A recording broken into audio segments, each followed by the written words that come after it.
Do you think Succession is Shakespearean in some ways? Because I know you've done quite a few Shakespeare plays. It has very strong Shakespearean elements, but it also is it's like a Chaucer morality tale. You know, there's a sort of morality. I mean, we live in ludicrous times, and I think that Succession is a ludicrous show for ludicrous times. Right.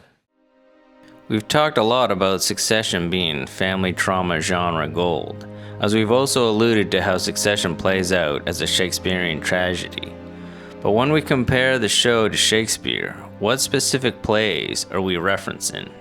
Today we are going to discuss the specific plays written by William Shakespeare and how the characters in Succession emulate the persona, behavior, and relive these Renaissance tragedies. In some cases, the resemblance between these characters is so close it may have you contemplating if the writers would have possibly had these old plays in the writing room while they were writing another season of Succession. What up, you guys? I'm Kent E.S. Larwell, and I'm a writer YouTuber who talks about everything from philosophy, politics, storytelling, and more. The easiest way to support what I do is to subscribe to this channel and like this video. It's free and takes a second to do. First off, let me say that there are definitely spoilers ahead. If you haven't finished Succession, then make sure you go do that, because this video is going to discuss much of the ending and how each character's fate mimics Shakespearean tragedy. Kendall may be the most obvious Shakespearean character, as he is the embodiment of Hamlet. His whole story arc is that of a son trying to take his father's kingdom for himself and failing to do so. He is the tragic hero who time and time again finds a way to destroy himself so he never comes out the victor. Although Hamlet is haunted by real ghosts, Kendall is haunted by his own grief of the past that he can never let go, and this haunting defines him more than any of his external aspirations. We also see a similar wax and wane in his confidence. Both Kendall and Hamlet are characters who go from being stuck in great insecurity to then demonstrating an overconfidence that could be described as arrogance. He demands that the world and the people around him be morally pure, and that everything around him follow through with an ethical flow. But when it comes to his own behavior, he fails to live up to his own standards. Complementing all of these similarities is the fatal flaw of indecision. Hamlet is often referred to as the Shakespeare play of the navel-gazer, the one who is obsessively pondering to be or not to be, while he can't quite make up his mind to take action or do nothing. Kendall embodies this very indecision as he tries to take power in the Waystar Company, but spends too much of his time contemplating if he's worthy enough, and it is this lack of self-worth that usually causes him to fail at ever succeeding in his power plays. Kendall's story is the Hamlet tragedy of letting his indecision, fueled by his trauma, get the better of him. We could describe the story of Shiv and Tom as the story of Lady Macbeth and Macbeth. This works not only as them as a couple, but also on an individual level. For Shiv, Lady Macbeth's desire for power, but inability to gain it or wield it properly, is almost complete copy to the Lady of the Waystar dynasty. Lady Macbeth tries to embrace the darker side of usurping a king, but fails to reconcile with her own vulnerability and is unable to be self-aware of her own shortcomings. Shiv too fails to do this. She is clever enough to manipulate other people, but is somehow stunned that her father would ever do such a thing to her. She puts on the facade of being cold-blooded, but is then unable to keep a straight face if she's ever betrayed or if she has to contend with her own feelings. Both Shiv and Lady Macbeth possess ambition, but lack emotional awareness to fulfill their ambitions. Tom follows the Macbeth storyline almost to a T. His ambition is very much pushed and encouraged by his ambitious wife. His rise in power is not through hard work or being the most competent, but rather solely due to manipulating others, flattering the most powerful, and then when it is most convenient, betraying old loyalties so that he can get ahead. And yet, Behind all of this Voltan ambition, we see a sense of insecurity in Tom. He's willing to do the things others would never do for power, but we also see how he hates himself for doing it. Macbeth lies to himself and calls his ambition destiny, when really he was in control of his destiny all along.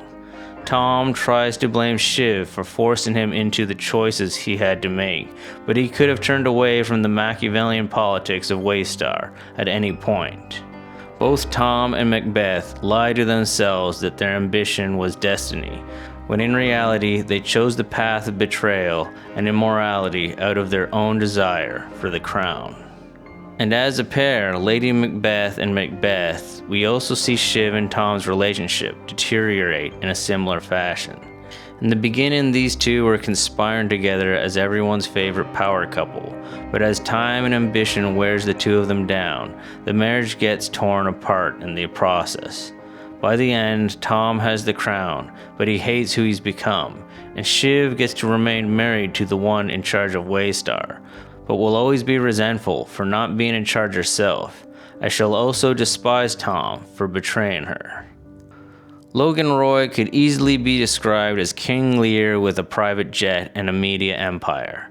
King Lear is the story of a king who is willing to betray anyone and everyone for his own interests. Unlike a Macbeth story, Lear is unapologetically cruel with no feelings of guilt for his actions. He's obsessed with controlling everything and everyone around him, and makes no quarrels about how he has to get what he wants.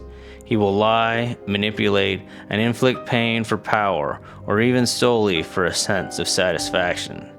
The chaos that he brings to the world is the very chaos that is his own unraveling, as it is also the unraveling of his own family. This is Logan in every boardroom and every dinner table, and the demise of his television empire follows the same fall as the Shakespearean king. Even on a more familial level, Logan's behavior is the same as King Lear. Both play their children against each other to keep them loyal, as they both are also constantly testing their subjects, children or otherwise, to see if they will remain loyal.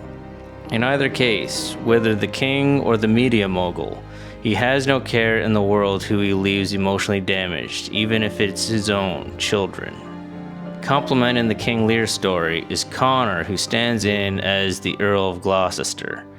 In King Lear, the Earl of Gloucester is written off as a nitwit who is delusional to his own relevance.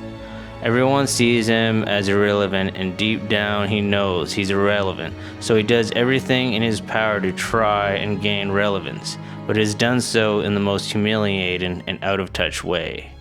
Connor is the forgotten son who tries to stay relevant by running for president, even if his own family doesn't support him, because it would be bad for business, and don't take him serious enough to support him for even trying. And lastly, we have Roman, the fool, the court jester of Waystar. By no surprise, if we're still keeping on track with King Lear, he very much follows in line with the jester of the king. The fool always speaks razor-sharp truths, but can only do so through jokes. As the one playing the fool, no one ever takes him too seriously, even if he's pointing out something very profound. Roman is constantly hiding his vulnerability through his humor. Everyone writes him off as the lightweight, despite him often outshining his siblings. His lack of self-confidence keeps him as the court jester, but at the very least he keeps an ember of his authenticity as the truth speaker of the bunch. In King Lear, the fool mysteriously disappears, but this is done at a point when the king and everyone around him no longer have any desire for the slightest bit of truth. Despite the many tragedies of succession, the one silver lining we get to see is Roman, the court jester and truth speaker of the Roy family, finally get to escape the realm of lies and torment. The fool who gets to escape the dehumanizing kingdom, in doing so, gets to save whatever is left of his own humanity. From Hamlet to Macbeth to King Lear, the characters from these age-old plays can be found in the modern-day family tragedy of succession. Although the family trauma genre is a new spin coming from TV sitcoms, it can still find its roots deep in age-old stories. Let me know in the comments below if you agree with my assessment of Succession and Shakespearean archetypes. Maybe there's an English major or two who can either give a critique of my own thoughts on it, or maybe even offer some of your own characters who you think fit the profile. As always, thanks for watching.